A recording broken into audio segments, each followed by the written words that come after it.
우리 시작하겠습니다. 오늘 4월 6일 연합, 연합보순이 아니다. 하나님 나라 2PM 토요 줌 모임을 시작하겠습니다. 오늘 그 제목은 이혼과 아이들에 대하여 가르치시다 하는 제목을 가지고 교제를 하겠습니다. 형제 여러분, 나눠준 페이퍼에는 성경 말씀을 다 안 올려놨는데 내가 오늘 마태복음 19장 1절에서 15절 말씀을 한번 쭉 읽어보겠습니다. 한번 들어보세요. 예수께서 이 말씀을 마치시고 갈릴리를 떠나 요단강 건너 유대 지경에 이르시니 큰 무리가 따르거늘 예수께서 거기서 그들의 병을 고치시더라. 바리새인들이 예수께 나와 그를 시험하여 이르되 사람이 어떤 이유가 있으면 그 아내를 버리는 것이 옳으니까.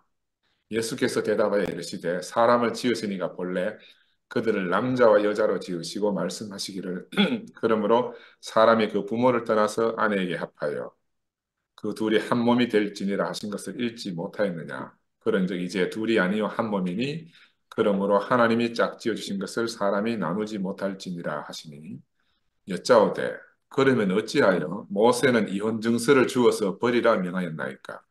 예수께서 이르시되 모세가 너희 마음의 완악함 때문에 아내 버림을 허락하였거니와 본래는 그렇지 아니하니라. 내가 너희에게 말하노니 누구든지 음행한 이유 외에 아내를 버리고 다른 데 장가드는 자는 간음함이니라. 제자들이 이르되 만일 사람이 아내에게 이같이 할진대 장가들지 않는 것이 좋겠나이다. 예수께서 이르시되 사람마다 이 말을 받지 못하고 오직 타고난 자여야 할지니라. 어머니의 태로부터 된 고자도 있고 사람이 만든 고자도 있고 천국을 위하여 스스로 된 고자도 있도다. 이 말을 받을 만한 자는 받을지어다. 그때 사람들이 예수께서 안수하고 기도해 주심을 바라고 어린아이들을 데리고 오매 제자들이 꾸짖거늘 예수께서 이르시되 어린아이들을 용납하고 내게 오는 것을 금하지 말라. 천국이 이런 사람의 것이니라 하시고 그들에게 안수하시고 거기를 떠나시니라. 좀 긴 말씀인데 우리가 지금 어디에 있는가 하면은 그 예수가 십자가에서 이제 마지막 고난 당하는 그 과정, 예루살렘으로 갈릴리에서 예루살렘으로 올라가는 그 여정 중에 있습니다. 그래 이제 그 성경 말씀에서는 한우카 그 빛의 축제일 다음에 예수 그 6월절까지는 긴 시간 한 15주 정도, 길면 18주 정도의 긴 안식일이 그 정도 몇 거쳐서 이제 예수 6월절이 오기 때문에 그 사이에 예수의 말씀으로 이제 채워놓아야 되는 게 마태의 이제 의무거든요. 그래서 마태가 그 사이사이에 이제 그 매 안식일마다 들을 말씀들을 이제 채워놓는데 제일 첫 번째 말씀을 이제 이혼 문제하고 아이들 문제를 딱 전면에 제일 먼저 내놨어요. 내가 이게 참 신기하다 싶기도 하고 이 예수 추종자들인 이 마태 공동체는 이 예수가 제자들에게 말씀하시는 형식을 빌려가지고 지금 예수가 이제 바리새인들하고 말하면서 하는 이야기잖아요. 이 이제 마태 공동체가 당면한 문제가 있어요. 자기들이 지금 이혼이나 이런 문제들, 이런 것들이 있으면 교회가 해방되잖아요. 교회가 훼손되고 공동체가 유지할 수 없기 때문에 자기들 앞에 가장 당면한 문제가 아마 이런 문제 같아요. 그 중요한 문제들에 대해서 예수가 마지막 가르침을 이렇게 이렇게 하셨다고 이제 공동체에게 예수의 입을 빌어서 말하는 거라. 우리가 플라톤이 소크라테스가 이렇게 말했다 저렇게 말했다 하는 거 플라톤 입을 빌어서 말하는 거거든. 그 소크라테스는 무슨 말을 했는지 플라톤이 아니면 우리가 알 수가 없는 거라. 마찬가지로 예수가 이런 말했다 저런 말했다 하는 것도 사실은 예수 제자들이 말하기 때문에 우리가 아는 거지. 예수가 자기 말을 기록한 것도 아니고 오늘 우리에게 직접 말하는 것도 아니기 때문에 사실은 예수의 입을 빌려서 말하지만 어떻게 보면 마태 자신의 말이다. 이렇게 우리가 이해할 수도 있다 싶어요, 저는. 그래서 이제 이 교부 시대, 우리 AD 4세기경 교부 시대 이후에는 이제 신학적으로 많은 문제들이 생겼고, 그들이 막 중요시하는 문제들이 많이 있잖아요. 그런데 그런 교부 시대 이후에 우리 안에 들어온 많은 문제들, 신학, 신조라든지 아니면은 뭐 사도신경, 신경 이런 것들이 전혀 이 마태 공동체 안에는 지금 문제로 드러나지 않은 거다. 그들은 실제 삶을 살면서 자기들 생활 속에서 일어나는 당면한 문제가 더 급한 사람들이야.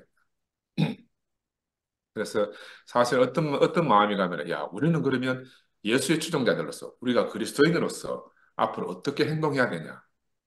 그리고 우리는 이렇게 그리스도인으로 살면서 그리스도인이 아닌 다른 사람들과는 우리가 어떻게 구별되어서 살아야 되는가? 이런 문제들이 자기들의 삶이 어때야 되는지 하는 이런 문제가 아마 마태 공동체들이 당면한 아마 현실적인 문제라고 이런 생각이 들고요. 그런 문제를 당면해서는 그러면 예수의 마음을 알아야 예수가 자기들에게 심어준 그 생명대로 살 수가 있잖아. 그러니까 예수 그리스도의 마음이 무엇인가 하는 걸 아는 게 너무너무 절실한 상태였다. 이런 생각이 들어요. 그래서 정말 십자가에 못 박혀 죽기까지 하면서 나타내어 보여주고자 한 그 인생으로서의 절대적 가치가 무엇인가? 그걸 오늘 우리가 밝혀내고 살아내는 것이 우리도 마찬가지잖아요. 우리도 2000년 전에 그 예수를 오늘 우리 안에서 만나는 길이 아니겠나 하는 생각이 듭니다. 그 마음을 모르면은 그 절대적 가치를 모르면은 우리가 다 문자에 매여서 살 수밖에 없거든요. 그래서 오늘 이것이 마태복음의 순환 내용의 부분에서 발견하고자 하는 우리에게 말씀해주고자 하는 그런 주제라 할 수가 있어요. 이게 이제 예루살렘을 향해 가는 마지막 여행에서 예수가 가르쳐 주신 것은 다시 한 번 더 말씀드리면 교부 시대는 너무너무 중요한 게 뭐냐 하면은 하나님의 본성이 무엇인가, 그리스도론이 무엇인가, 또 성령이 무엇인가 이런 문제들로 막 입씨름하는 그런 시대거든.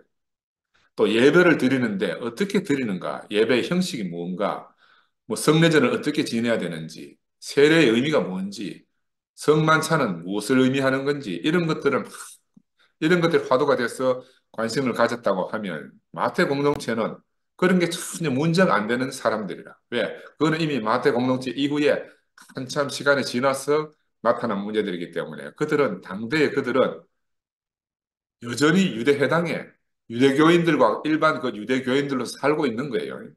예수 그리스도를 믿기는 하지만 해당에 이르니라. 그리고 해당에는 해당 예배 방식이 이미 정해져 있어. 뭐 새로운 예배 방식이 필요한 것도 아니고. 그러니까 이런 것들은 전혀 마태 공동체 안에서는 토론의 대상이 아니다. 뭐 성례전, 세례, 뭐 성만찬 이런 게 토론 자체가 될 수 있는 그런 상황이 아니었고. 또 이제 여전히 예수의 추종자들이 늘 만나서 포함되어졌던 그 회당에서는 늘 날마다 뭘 읽는가 하면 모세오경 토라를 낭독한다 제가 그랬잖아요. 토라를 갖다가 창세기부터 마지막 신명기까지 그 1년에 걸쳐 가지고 전체를 다 낭독하기 때문에 사실은 매주마다 낭독하는 분량이 상당하다 그러잖아요. 그리고 또 이제 그때 회당에 가서 뭘 듣는가 하면 토라도 낭독할 뿐더러 선대 예언자들이 지혜로운 통찰 그 많은 말씀들 하셨는데 예언자들이 그런 말씀들을 듣고 또 그 다음에는 그 듣기만 하는 게 아니고 하나님을 찬양하는 시편을 갖다가 노래했다 이 말이에요. 그리고 그들은 그 예배 형식이나 이런 문제에서는 전혀 문제가 없었던 사람들이에요. 그러니까 의문도 전혀 가지지 않고 주된 관심은 궁금한 건 뭐냐 하면은 야 예수 그리스도의 마음이 무엇인가? 마태는 거기에 이제 몰두해가 있는 사람. 신학이나 예배에 관한 것이 아니고 그들이 진짜 관심을 가지고 있던 것은 자신들의 실제적인 문제를 해결할 수 있는 예수가 살아서 우리와 함께 있으면 이 문제에 대해서 어떤 마음으로 우리에게 말씀하실 것인가 하는 게 이제 주된 관심사다 이렇게 말씀을 드릴 수가 있어요. 그래서 마태복음이 기록되던 그 시기에 뭐 신학 논쟁도 중요한 것도 아니고 올바른 예배 형식 이런 것들은 문제가 안 되기 때문에 그럼 우리가 새롭게 관심을 가져야 되는데 근데 우리는 보면은 이미 우리가 대국교 생활을 하면서 마태 공동체와 동일하게 우리는 그런 문제에서 다 떠나왔잖아요. 예배를 어떻게 지낼 것인가, 뭐 성만찬을 어떻게 할 것인가, 뭐 이런 것들. 그래서 이미 우리 훌쩍 떠나왔어. 어떻게 보면 이제 그들 공동체와 비슷한 입장에 있다. 그래서 이제 오늘 다시 한번 말씀드리는 거는 주님의 말씀, 예수의 말씀이 그토록 중요하게 여겨졌던 것을 갖다가 이제 마태복음 19장에서 23장, 그리고 24장, 25장으로 이렇게 크게 대별해서 나누어져 있습니다. 19장에서 23장까지는 윤리적 문제들, 그 공동체가 살아가면서 생기는 윤리적 문제들에 대해서 내용을 말씀을 해놓고, 나머지 24장, 25장은 세상의 종말에 대해서 이제 예수가 말씀한 걸로 이렇게 크게 대별되어져 있어요. 그래서 오늘 19장 처음 1절에서 15절 말씀은 이혼의 문제하고 아이들 문제를 다루고 있는데, 저는 살면서 이제 인생에서 제일 중요한 행사가 무엇인가 하면은 결혼식과 장례식이다. 우리는 평생 하는 결혼식 가다 장례식 갔다 이러다가 우리가 죽게 돼 있어요.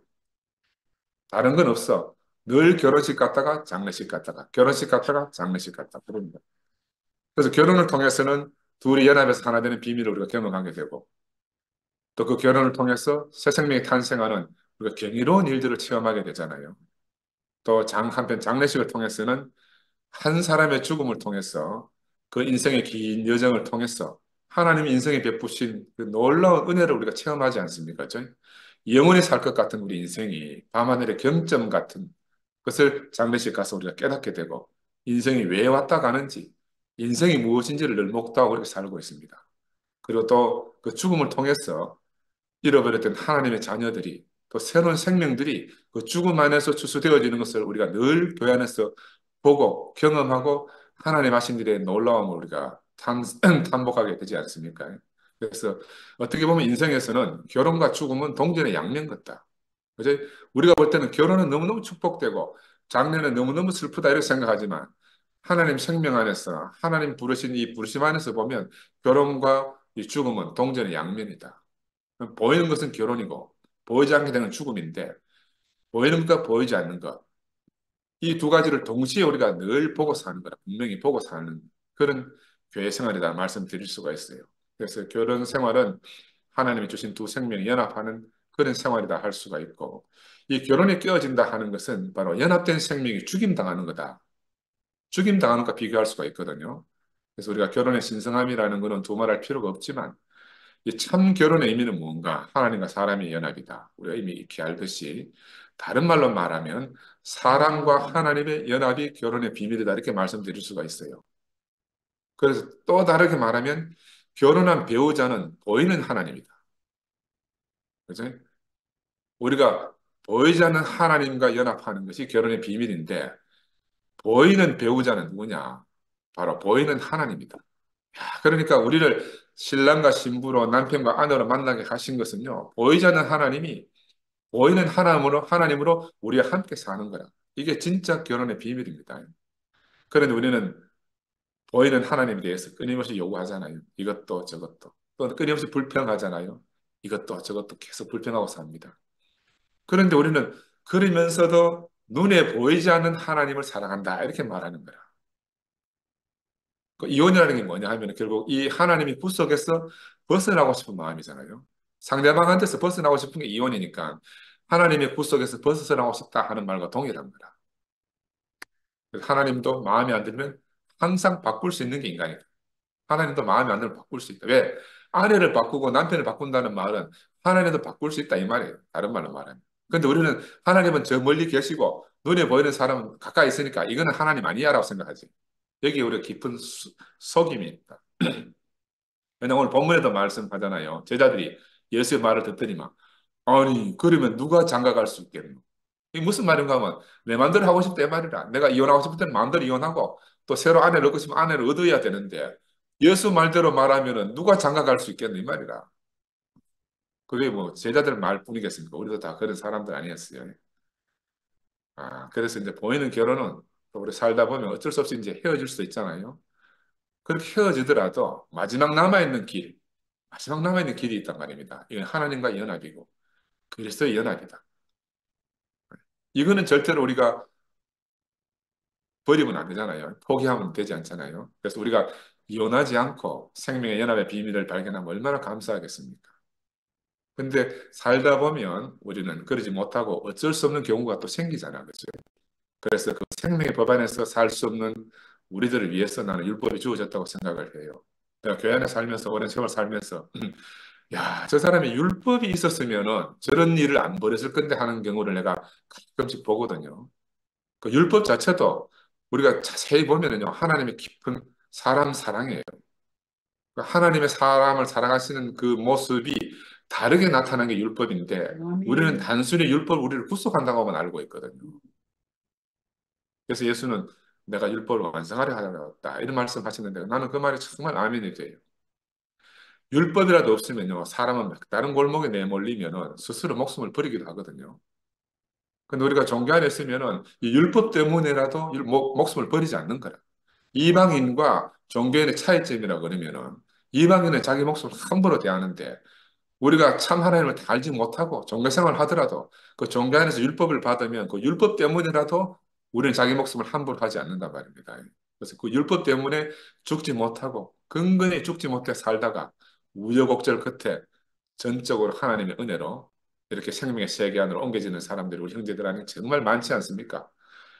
그래서 오늘 본문에서 우리가 다룰 말씀은 이 어쩔 수 없는 상황 속에 처한 사람들을 위해서 예수가 무슨 말씀을 하셨는가 이제 마태가 이제 우리들에게 알려주고 있거든요. 그래서 이혼에 관한 예수의 가르침으로 시작하는데 1절에서 12절 말씀은 타당한 이유가 있다면 남자는 아내와 이혼할 수 있는가? 또 타당한 이유가 있다면 여성이 남편과 이혼할 수 있는가? 야, 이거는요. 그 우리가 지금은 뭐 이런 말을 질문 스스로 질문할 수 있다 하지만 지금 예수 시대에는 그 기원후 1세기잖아, 1세기. 1세기에는 남전 여비가 철저하게 그 팽만한 시대고 아이들은 사람 취급을 못 받는 그런 시대거든요. 아이들은 거의 물건 취급하는 시대거든요. 근데 그 시대에 이렇게 남자와 여자의 어떤 평등한 사상이 이렇게 들어있단 말입니다. 너무너무 파격적인 그런 질문이라 말할 수 있어요. 근데 예수는 토라를 이용해서 뭐라고 대답했는가 하면 창세기 2장 24절의 말씀을 빌어가지고 이러므로 남자가 부모를 떠나서 그의 아내와 합하여 둘이 한 몸을 이룰지로다. 이어서 혼인이 하나님의 뜻이라면 혼인의 유대를 끊는 것은 잘못된 것이다. 이게 이제 모세가 이혼 정서를 써주고 버리라고 한 것을 갖다 예수가 다시 돌려놓은 거라. 원래대로.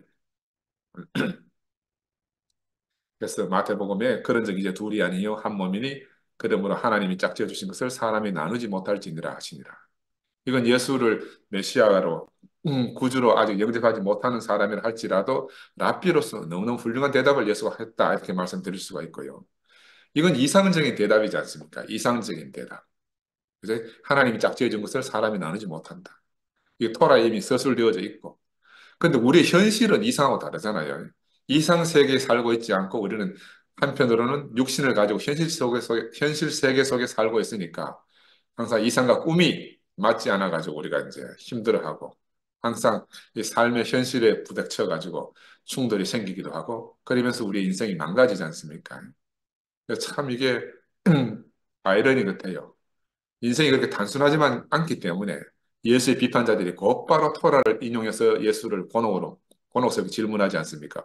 본인이 그렇게 불가분의 관계라면 왜 모세는 남자가 아내와 이혼할 때 반드시 이혼 증서를 써주라고 했는가? 이렇게 예수를 올가미 걸러넣는 거라. 신명기에 보면은 사람이 아내를 맞이하여 데려온 후에 그에게 수치되는 일이 있음을 발견하고 그를 기뻐하지 아니하면 이혼 증서를 써서 그의 손에 주고 그를 자기 집에서 내보낼 것이요 하는 이런 말씀이 있어요. 이 말씀을 가지고 이제 바리새인들이 예수를 시험하는 거라.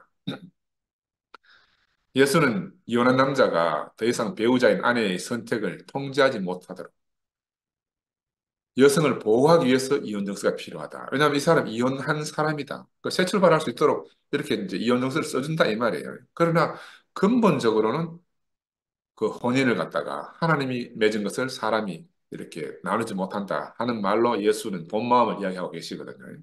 만약에 그렇게 이혼 정서를 써줄지라도 항상 정의로운 마음을 가지고 이 한 사람이 그 다치지 않도록 정의라는 관점에서 그 이상은 늘 조절되어 이상적으로는 이혼 안 해야 되는데 어쩔 수 없이 이혼하게 되면은 정의라는 관점에서 이 일들이 잘 조절되어져 가지고 버려진 사람들도 살 수 있도록 해주라 하는 게 예수의 본 마음이죠. 그리고 이제 곧 이어서 말씀하시는 게 꼭 너희들 말대로 이혼하고 싶으냐? 이혼이 정당화될 수 있는 것은 심각할 이유는 뭐냐면 오직 가는밖에 없다. 이렇게 이제 말씀한 거예요. 그래서 만일 남자가 다른 이유로 아내와 이혼하고 다른 사람과 결혼하면은 간통죄를 범하는 것이다. 이렇게 말했는데 지금 우리 시대나 그 시대나 이 우리 공동체를 이루고 사는 문제에 있어서는 항상 남녀 간의 문제가 이게 늘 일어날 수 있는 문제고 그리고 또 이런 문제가 생기면은 그과 함께 사는 공동체가 이제 훼손되잖아요. 그래서 목사님도 옛날에 몇 번 그런 말씀을 하셨어요. 이런 것들은 이제 인격이 우리가 훼손되기 때문에 우리 인격이 그 훼손되고 상처를 받아서 회복하기 힘든 상처를 입기 때문에 할 수만 있으면 이런 일들이 일어나지 않았으면 좋겠다고 말씀을 하셨어요. 그래서 이 예수가 준 이 계명은 기본적인 율법의 일부가 아니라 율법을 보충하는 것이고 하나님께서 인생에게 주신 그 마음을 원래 정하신 것을 따르는 그런 말씀을 예수가 이제 하신 거죠. 이 왜냐하면 사람이 너무 마음이 완악해졌기 때문에 야, 그래도 억지로 살아라 해가지고는 무슨 일이 일어날지 모르기 때문에 모세는 할 수 없었어.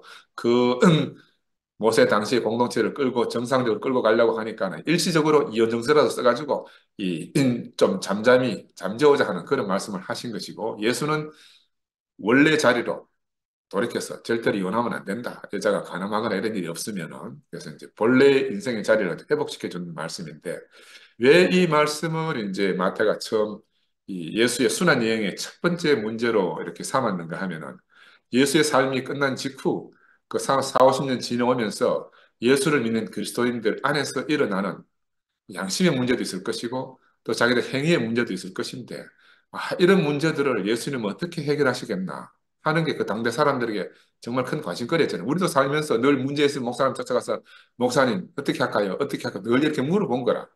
그러니까 마태 공동체도 똑같은 거라. 예수가 살아계셨으면 어떤 말씀을 하셨겠나. 그래서 그 공동체에 대해서 마태가 이제 하신 말씀이죠. 예수의 입을 빌려가지고 혼인과 이혼에 관한 문제들이 여전히 그리스도 교회를 괴롭히고 있다. 이거는 참 흥미롭고 2000년 전이라고 전혀 느껴지지 않잖아요. 오늘 우리하고 전혀 다를 바 없는 사람 인생살이는 똑같은 거다. 뭐 율법주의자들은 모든 경우에 이혼에 반대한다 하는 우리 기독교 안에 그런 분파들도 아직 있지 않습니까? 그렇죠? 저도 생각해보면 과거에 어떤 그런 가부장적 고정관념에 내가 매여서 살았던 사람이에요. 난 전통적인 가부장적 사고에 갇혀 지내잖아요. 그래 우리 집 사람이 정말 힘들어했죠. 또 우리 어머니 살아계실 때 우리 어머니 같은 경우는 내가 부엌에 들어오는 것 자체를 못 들어오게 하거든. 부엌에 들어오는 것 자체를 손에 물 묻힌다 이런 건 상상할 수 없는 거라. 나는 그러니까 그게 당연한 줄 알았지. 평생 부당한 줄도 모르고 너무너무 이게 당연한 거라 생각하고 사는 거야. 우리 병원에 가면은 우리 명수가 이제 흑백 사진으로 내가 설거지하는 걸 찍어준 사진이 있어요. 액자에 걸어놨는데 그게 내가 처음 인생으로 태어나서 이제 우리 항공 스님하고 결혼하고 나서 처음 설거지한 거라. 내가 물론 옛날에 설거지 많이 했어요. 어릴 때, 내 7살 때, 8살 때 아버지 아빠 누워 계시고 어머니는 공장에 일하러 가시고 그때는 설거지다 밥다고 뭐 여강도 비우고 별거 다 했지만 내가 장가 가고 나서는 처음 한 거라. 처음 한 거라. 그 사람들 그 사진 보고는 내가 억수로 이제 가정적인 일을 오해하잖아요. 늘 그래 사는 줄 알지.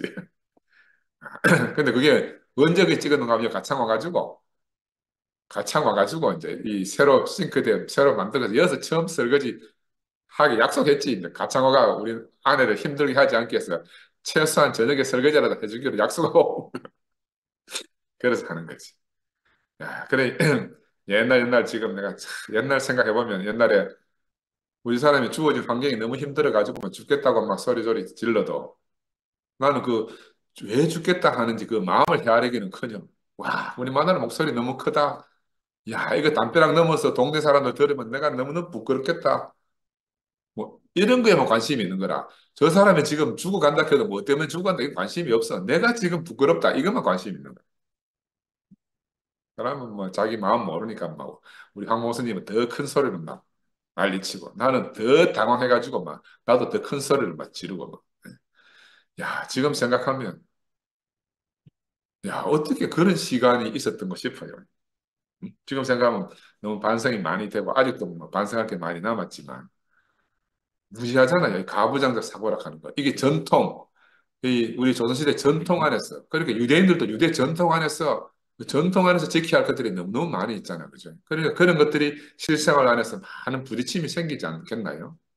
우리가 아무리 하나님을 믿고 예수를 주로 시인해도 이런 어떤 가치관이 변하는 데는 시간이 많이 필요합니다. 가치관. 나도 지금 살아보니까 내가 변해가는 것도 시간이 많이 필요한 거라. 예수도 과정을 거친 영으로 우리에게 오셨잖아. 그지? 마찬가지로 우리도 과정 안에서 많은 걸 경험해 가면서 생명이 자라져 가지 않습니까? 그지? 그리고 1세기 마태 공동체가 살아가는데도 내가 겪고 우리가 겪고 있는 이런 문제들이 괜히 그들의 삶의 가장 중심 문제가 되는 게 분명해요.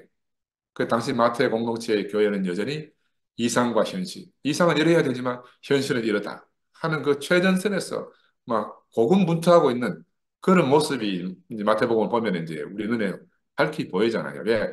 우리를 보면 마태 공동체 삶이 보이는 거야.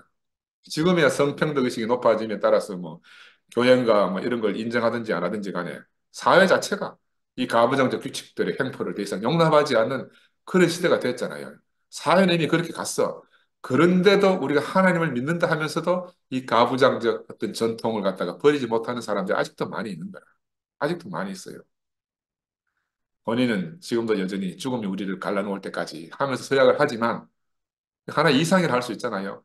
그런데 우리 사회는 더 이상 본인이 그렇게 숭고하다, 머리가 검은 머리 파뿌리 될 때까지 뭐 헤어지지 않고 산다 하는 이런 걸 감당하고 살 수 있는 사회가 못 되는 거라, 지금은. 돌아서면 이혼하고, 뭐, 수만 틀리면 이혼하고, 막, 이 결혼이라는 게 너무너무 현실적이 돼가지고, 현실적이라는 건 무슨 말이냐면, 계산적이다, 이런 말이에요. 이해타산이고, 사랑으로 결혼하는 게 아니고, 그래서 요즘 막, 결혼도 안 할 분들 아이도 안 낳고 하는 것들이 다 계산으로 하기 때문에. 정말 답답한 현실이 됐어요. 그래서 이런 상황에서 예수는 우리에게 과연 어떤 대답을 해줄 것인가? 지금 주어진 이 문제는 해결되어져야 하고 또 새로운 해석이 계속 나와야 되는 그런 문제란 말입니다. 우리가 인생을 산다는 게 뭐냐? 표면적으로 보면요. 좋은 직장 가지고 결혼해서 아이들 낳고 또 부모에게 효도하고 그렇게 행복하게 사는 것이 인생이다. 이렇게 생각할 수 있잖아요. 이상적으로. 세상에 과연 이런 소박한 꿈을 이루면서 사는 사람이 몇이나 되겠습니까? 상도가 옛날에 가자. 뭐 그게 어떻게 소박한 꿈이냐? 원대한 꿈이지. 왜? 사람은 이게 소박하대요. 이거는 인간으로 살면서 거의 이룰 수 없는 꿈이라. 근데 사람은 이걸 소박하다 이렇게 말하고. 왜? 다른 원대한 꿈이 너무 많으니까. 그럼 한국에 살면서 정말 금수저인 사람 있잖아요. 삼성 이재용, SK 최태원 회장 이런 사람들 봐요.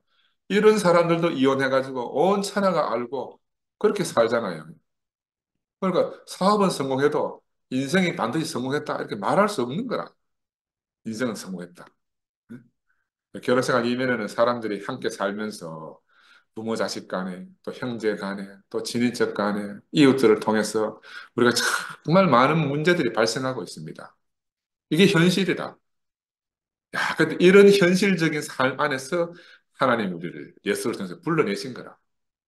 이 뭐, 결혼 안에 있는 모든 문제가 사실 결혼 안에 있는 문제지. 우리가 문제라고 하는 살펴보면은 그 나눠보면 이런 문제 저런 문제지만 사실은 결혼의 문제라. 그 안에 많은 문제가 들어있는데 우리가 그 문제 다 해결하고 언제 하나님께로 가겠어요? 그래서 하나님이 구원자 예수를 보내가지고 우리를 싹싹 건져 옮긴 거지. 그래서 마태가 순환 여행 첫 번째로 이혼 문제를 다루고 있다. 네? 그 마태 공동체 안에서 늘 드러난 가장 중요하고 늘 발생하는 문제가 아니겠나 하는 생각이 들고요.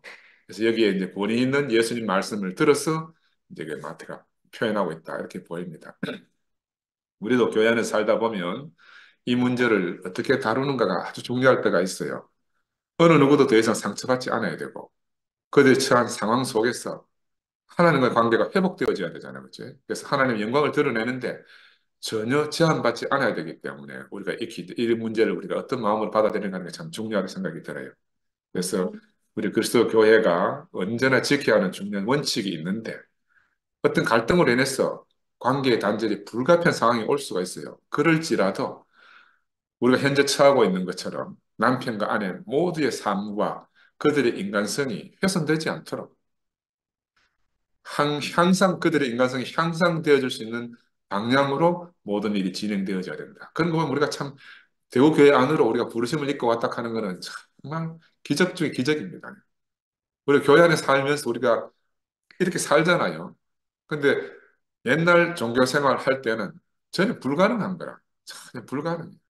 그래서 예수는 토라에 담긴 이상을 먼저 말씀하시고 난 다음에 절차의 정당성, 이혼할지라도 이렇게 아내에게 대우해주라는 그 절차의 정당성을 말씀하신 것 같아요.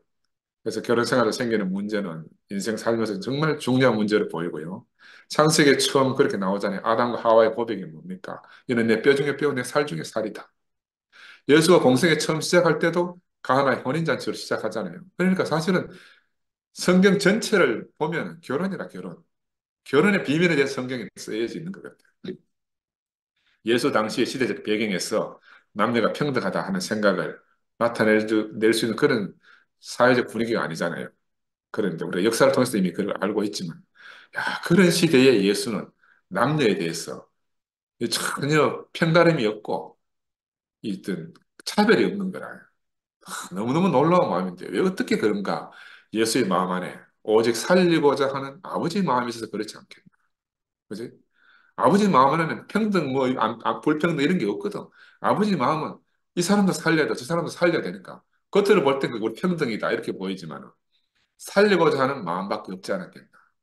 2000년 전에 그런 예수의 마음이 있었을지라도, 오늘 우리가 살면서 우리에게 당면의 현실 안에서도 우리가 그런 마음을 만나지 못하면, 우리 주변 사회가 끊임없이 어떤 눈총을 주거나 편견을 가지고 우리를 대한다면, 또 주변에 그렇게 대하지 않더라도 우리 스스로 삶이 또 위축되기도 하고 자기를 탓하는 죄책감 등으로 우리가 힘들어할 수도 있잖아, 그치? 어제 금요 모임에서 영생님 말씀할 때 예수가 누구인가 답할 때 상도가 나의 구원자다 이렇게 간증을 하더라고요. 이건 객관적인 답이 아니고 주관적인 간증이잖아요. 우리는 늘 그 마음을 담은 사람, 예수의 마음을 담은 사람, 말씀이 육신이 된 바로 그 구원자를 기다리는 거야. 우리가 그래서 성경을 기다리는 게 아니고요. 성경이야 뭐 어디 가도 있잖아요. 그 성경에 있는 하나님 말씀이 육신이 돼서 우리 앞에 나타난 사람을 기다리는 거예요. 이 사람이 없어서 모든 사람이 애통해하는 거잖아요. 그죠? 정말 그런 것 같아요. 과연 아버지 하나님 마음이 없다면, 달리 말하면 선악의 관점이 아닌 전적으로 생명의 관점으로 모든 사람의 가치를 하나님 앞에서 동일하게 보고 있는 바로 예수의 마음이 없다면은 우리가 어디 가서 안식할 수 없을 건데 지금은 예수가 없잖아요. 오늘 이 시대는 예수가 없어요. 그러면 지금 우리는 어디서 안식할 수 있는가? 바로 그 예수의 마음을 담아서 우리에게 찾아오시는 분을 우리가 만나지 않으면 우리가 안식할 수 없는 거라. 그분을 우리가 구원자로 만나지 못하면 우리는 어디 가서 구원을 얻을 데가 없어요.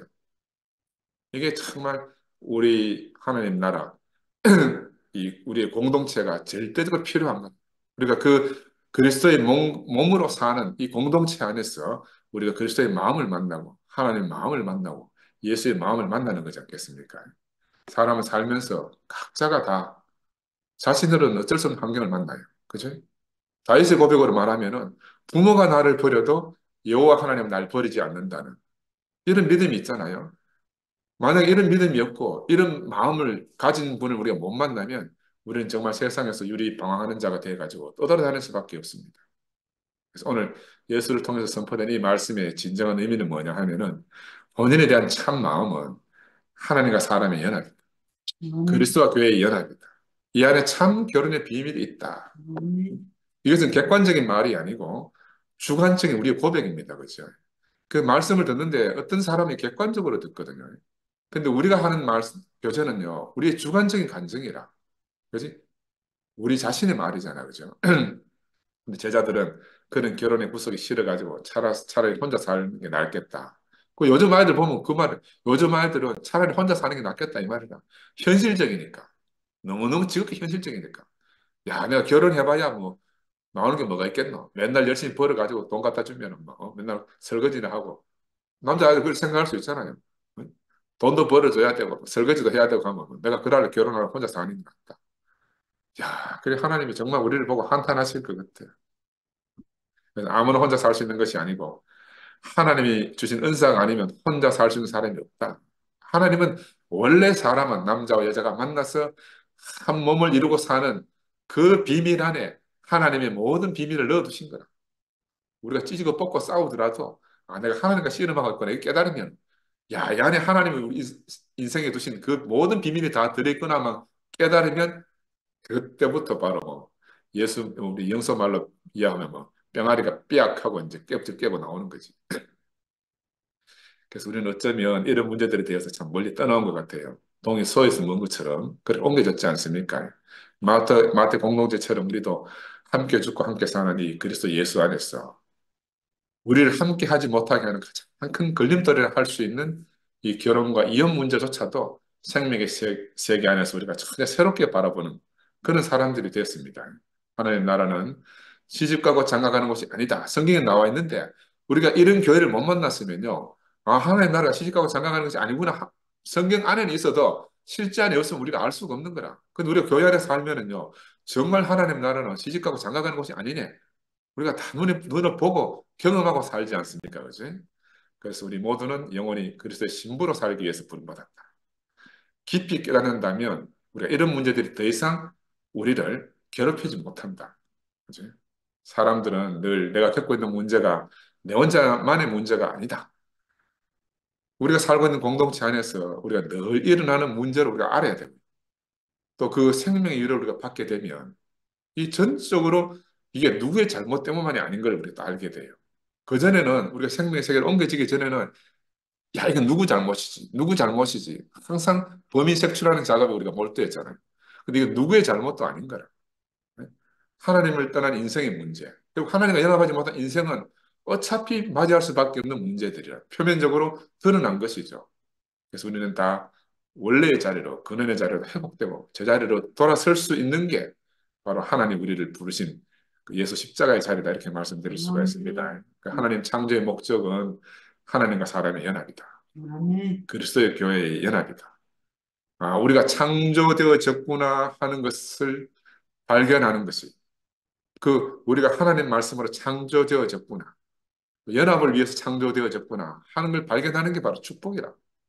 이 복된 길로 인도되어지는 일로, 복된 길로 인도되어지는 일. 다른 말로 말하면 내가 그동안 찢고 뽑고 싸우고 했던 그 모든 일이 바로 이 복된 길, 연합의 길로 가기 위한 과정이구나 하고 새롭게 인식되는 거죠. 그러면 이때까지 내 숨통을 쪼르던 게 금방 막 하나님의 놀라우신 은혜다. 아까 시작 전에 영석했잖아요. 참 기이하다. 한 것처럼 정말 놀라운 일이지. 이게 결혼과 이혼의 문제에 대해 재수가 말씀하시고 두 번째로 넘어가서 이제 그러면 결혼하면 생기는 게 아이란 말이에요. 결혼하면 생기는 게 아이라. 그 아이 문제가 또 나오는 거예요. 그 이게 삶을 보고 지금 말하는 거지. 공동체의 삶을 보고. 제자들은 어떤 마음이고 하면은 인간의 존재보다 인간의 편의가 더 중요하다. 예, 저런 들으면 시끄럽다. 막 말씀 들으려고 우리 막 몰두하는데 막 와가지고 막 우를 쌓고 과음료를 쌓고 하면 막 시끄러우니까 저것도 못 오고 해야지. 우리가 다 그런 사람이었잖아요. 우리 뭐 맨날 교회 생활하면서 막 아이들 시끄러우면 막 눈총 주잖아. 뒤로 안 빨리 지금 막아 데리고 뒤로 안 가나 하고 막 눈총 주고 우리 많이 했잖아요. 근데 그 제자들하고 똑같은 거라 우리가. 그래서 아이를 데려오는 사람들 막 제자들이 막 꾸짖지 막. 야, 좀 저기 시키라고. 저 뒤로 데리고 가라고. 근데 예수는 뭐라고 말했는가 하면 제자들을 꾸짖은 거라. 아이들을 받아들이고. 아이들을 꾸짖는 제자들을 예수는 꾸짖었단 말입니다. 이 무슨 말이냐면 아이들은 언제나 교회 안에서 영접되어져야 됩니다.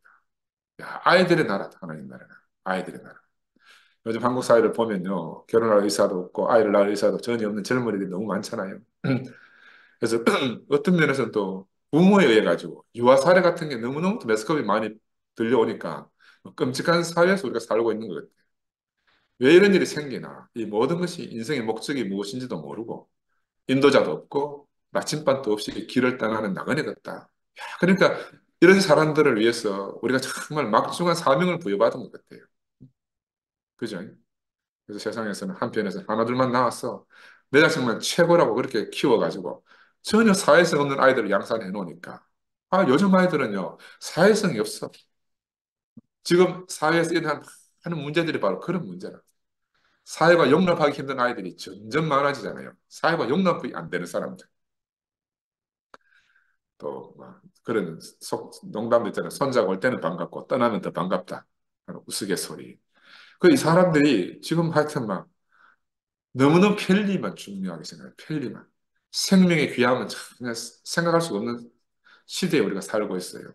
마태 공동체 당시에도 아이들은 어른을 귀찮게 하는 존재로 아마 여겨졌을 것 같아요. 특별히 제자들 마음은 막 예수의 귀한 말씀을 듣는데 저놈들 막 빨리 보내야지 해서 아이들 멀리하고 배척하는 것이 자기들을 위해서 너무너무 당연하다 이렇게 생각하는 것 같아요. 우리도 마찬가지지만 근데 우리가 우리 인생의 목적이 어디 있는지를 우리가 알면은 아이들이 오는 것을 막지 말아야 된다. 왜? 아이들은 금방 어른이 돼요. 내 지금 우리 교회 안에서 아이들, 어린 아이들이 자라서 막 시집 장가 가는 거 보면은 기가 막혀. 야, 언제 쟤들이 벌써 저렇게 어른이 돼서 시집 장가 가는지. 네? 우리 지금 얘가 아이인 줄 아는데 자들이 금방 어른 돼요. 걔들이 우리가 어릴 때, 걔들이 어릴 때 했던 말 다 기억하고 큰다니까. 저 삼촌은 옛날에 내 어릴 때 내한테 이런 말 했어. 뭐 이런 말 다 기억한다니까요. 우리가 아무리 어린아이들이라도 어른처럼 그렇게 대우해야 돼. 그지? 그래서 아이들 오는 걸 막지 말아야 되고, 자신들의 생명을 한껏 뛰어놀게 해야 돼요. 우리처럼 서로 판단하지 말아야 되거든요. 애들 왜 마음껏 뛰어노는가 하면 걔들은 판단이 없어. 생명대로 사니까. 서로 막 전혀 판단하지 않고 막 서로 받아들이고 그렇게 잘 놀잖아요. 우리도 아이들을 보고 아이들처럼 서로를 있는 그대로 받아주고 받아들여지고 그렇게 살아야 되죠. 지금 단지 어린아이들 문제뿐만이 아니고 우리가 교회 안에서 몸을 이루어가면서 살다 보면요. 아직 미성숙한 형제자매들도 있잖아요. 그런 형제자매들을 대하는 우리 마음이 바로 어린아이를 대하는 그런 마음이어야 된다 하는 걸 아마 비유적으로 말씀하신 것 같아요. 아이들은 오늘 잘못해도요, 내일 또 우리에게 기쁨을 주는 존재가 될 수 있거든요. 아까도 우리 손자 막 울면서 가서 할머니가 막 인사하러 가 인사 안 하고 삐지고 가가지고 저 집에 가막 울더라고. 근데 또 좀 이따 오면 또 빵긋빵긋 웃고 오거든. 금방 빵긋빵긋 웃고 온다니까. 그러니까 방금 보채다가 금방 돌아서면 해맑게 웃어서 우리를 행복하게 해주는 거야. 이게 아이들이라. 아이들 어른하고 달라요. 우리가 바로 이런 아이들 마음으로 돌아가야 우리가 참 예수를 영접하고 예수 안에서 우리가 그 생명을 누릴 수가 있어요. 그래서 예수 말씀은 아이들은 그들의 가능성이 충만하게 성취되도록 사랑받아야 된다. 아이들은 사랑만 받아야 된다. 어른들의 만족을 위해서 아이들이 거부되어져서는 안 된다. 한편으로 아이들은 학대받아도 안 되고 또 나쁜 길로 인도되어져서도 안 된다. 아이들은 예수가 우리 형제 자매들 중 가장 작은 사람이라고 부르는 사람들 가운데서도 가장 작은 사람이다. 이렇게 말씀드릴 수가 있어요. 그래서 마태복음 19장 14절에 보면 예수께서 이르시되 어린아이들을 용납하고 내게 오는 것을 금하지 말라. 천국이 이런 사람의 것이니라. 난 이번에 투표 생활하면서 정말 이 말씀이 절절히 알아져요. 나는 우리 형제들이 다 모양은 어른인데요. 나는 늘 형제들 보면 그 안에 어린아이만 보고 있어요. 네? 그 속에 단계 어린아이들이 있어. 야, 그리 어린아이들이 나라구나, 우리 투피엠은. 또 한편으로 이제 우리가 교회 생활하면서 우리가 서로 어린아이 같은 시절을 교회 안에서 보냈습니다. 생명의 관점에서 보면은 또 지금 우리가 그 생명이 성장하고 있잖아요. 만약 우리가 다 이런저런 이유로 배척받고 거부되었다면 우리 교회는 이루어질 수 없었어요. 그 이제 깨우리 올챙이 시절 생각 못 한다고. 내가 영수한테 늘 지적받는 일이 그런 지적입니다. 영수는 넘어오면 그 지적하거든. 그래서 내가 오늘 회개해야 돼. 이 말씀 앞에서 내가 회개가 진짜 많이 되는데 나는 투표이 혼란스럽고 막 갈팡질팡할 때 이리 갔다 저리 갔다 하면서 우리를 더 혼란스럽게 하는 형제 자매들이 있었거든. 나는 그 예수의 마음으로 받을 수가 없는 거라. 또 그 내 생명이 그밖에 안 되는데 뭐 어쩌겠어. 그게 내 한계다. 내가 한계점이 있기 때문에 내가 교회가 절대적으로 필요한 거야. 나는 내 한계 때문에라. 그래서 교회는 나보다 더 큰 아버지 마음. 나는 그럴지 못하는데 교회는 더 큰 아버지 마음으로 이런 형제 자매들을 다 품고 사랑하면서 늘 천국을 선포하는 것이 교회잖아요. 그래서 내게 항상 메타노이아 마음을 돌이켜 회개하도록 하는 늘 하나님 말씀을 해주는 게 교회라 생각이 들어요. 그다음 오늘 교회 안에서 교회가 하시는 말씀 이것을 예수의 말씀으로 하나님 말씀을 이렇게 새겨 듣게 되는 시간이 된 것이 너무너무 감사해요. 그래서 이런 의미에서 보면 영서가 늘 옆에서 하나님 마음으로 예수의 마음으로 내가 돌아설 수 있도록 하나님 붙여진 배필이라. 여러분 이 끝으로 보면 영서가 나하고 잘 맞습니까? 전혀 생뚱맞게 붙여놨거든.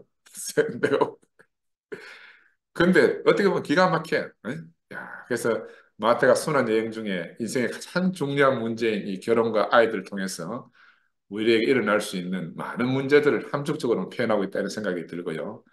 우리가 할 수만 있으면 함께 살아야 하지만 어쩔 수 없이 육신적으로 헤어지게 되더라도 하나님의 생명 동산 안에서는 헤어짐이 없도록 함께 살도록 하나님을 찬양하고 오히려 그런 과정을 통해서 더 깊은 하나님의 은혜를 누리기를 우리가 진짜 바라거든요. 우리 가족도 하나님의 은혜의 덮음이 없었으면 지금 이런 자리까지 올 수 없었지 않습니까? 여러분이 다 알다시피 늘 일촉즉발의 위기의 순간에도 우리에게 은혜를 베풀어 가지고 그 크신 하나님의 은혜를 찬양하고 살 수 있게 하심을 정말 깊이 감사드립니다. 마지막으로 특별히 우리 황목선 자매님 정말 자신의 헌신으로 우리 집을 이렇게 세웠거든. 이렇게 세웠어. 지져봐 가지고 정말 수십 번 이혼하고 싶은 마음을 명훈이 때문에 이혼 안 하고 산다고 수도 없이 이야기했거든. 그 내가 생각해보니까, 야, 나를 이혼의 수렁에 빠지지 않게 해준 게 얼마나 감사한지 몰라요. 내가 오늘 이혼의 말씀을 하면서 나는 이혼 당할 거 수십 번 있었거든. 최근까지도 우리 며느리 보고도 이혼 당할 뻔 했다니까. 야, 결혼과 아이들은 항상 붙어 다니는 문제다. 그지? 아이들을 통해서 바로 새 생명의 무한 중보의 힘으로, 나는 우리 아이들의 중보의 힘으로 우리가 이혼하지 않고 연합되어 살아왔구나 하는 게 너무너무 깊이 알아져요. 그래서 이 결혼과 아이들을 정말 하나님 나라의 비밀을 열어주는 바로 그 비밀에 들어있는 것 같아요. 이런 세계로 부르신 주님을 찬양합니다. 아멘. 아멘. 아멘.